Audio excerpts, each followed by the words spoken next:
girl Shari. Welcome back to my channel. For all my subscribers, I want you to know that I love and appreciate you. Thank you so much for liking, for sharing, for commenting, and just giving me all that positive vibration. After all, that's what we need in the world today. For those who are here for the first time, go ahead, hit the subscribe and the notification bell. And welcome to the family. It's all about love, all about positive vibration, all about giving you the nuggets you need to survive in this world that's so crazy. And most importantly, for you guys to feel the magic of love and of support, right? All right, so today, what I plan to do for the rest of the week is I'll be giving you guys some gems about business plan. I have a lot of clients that come to us from time to time asking, can we get some help with drafting a business plan? And I know for small businesses, you may not have the fund or the funds to secure a professional in writing your business plan. So what I'm here to do for the next couple of videos is to give you some tips that can help you to draft your own business plan and get that big idea going. All right, so I'll be doing videos. I try to keep them short and spicy. And if you have any questions, you can always drop them in the comment, or you can reach out to me via my email, info@thecareerandbusinessguru, and myself or my best friend, who's also my business partner, one of us will jump on that email and get you back the information that you need. So today I have one tip, only one tip. I promise not to be long, and then the next tip will come in another video, and so on and so on and so on. So the big idea. Let's just say you have a brilliant business idea, one that you think, if well executed, will bring in a lot of profits. It's just that crazy big idea that you've been thinking of. Some may be thinking about a shop. Some persons are thinking about import. Some are thinking about selling cars, driving, getting a taxi on the road, cake business. There's so many business ideas out there, but whatever it is, let's call that the big idea. No, one of the mistakes that most small business tend to make is that before they even do anything, they start, investing funds in whatever they're thinking of without doing proper research. And a business cannot be successful. A big idea cannot come to fruition if you do not do what we call a feasibility test. No, I'm going to explain what that is. Give me a minute.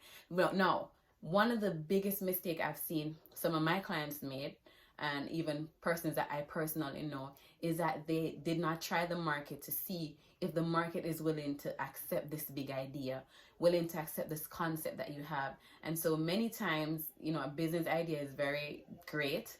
The target audience may be right, the location may be right, but because they didn't do their feasibility test, they end up being in the negative, or they end up not having a successful business. So what do I mean by a feasibility test?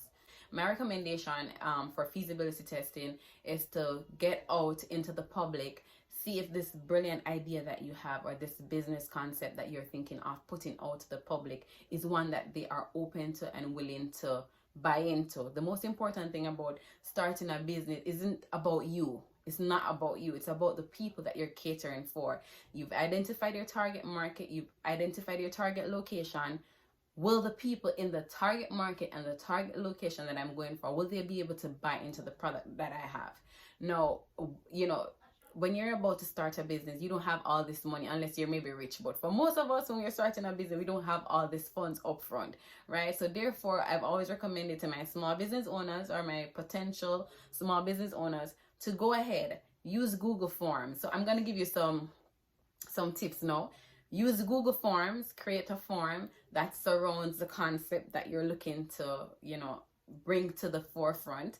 When you've done that, you can share it on social media, because to create Google Forms is relatively free, no cost, and it's not hard. It's user friendly as well. Or you can ask a friend to assist you in the event that you're not that tech savvy. Create the form, ensure the questions are not too hard, they're not too open-ended, but they're also questions that will pull people into giving their opinion and kind of help to coin your overall business idea or that big idea.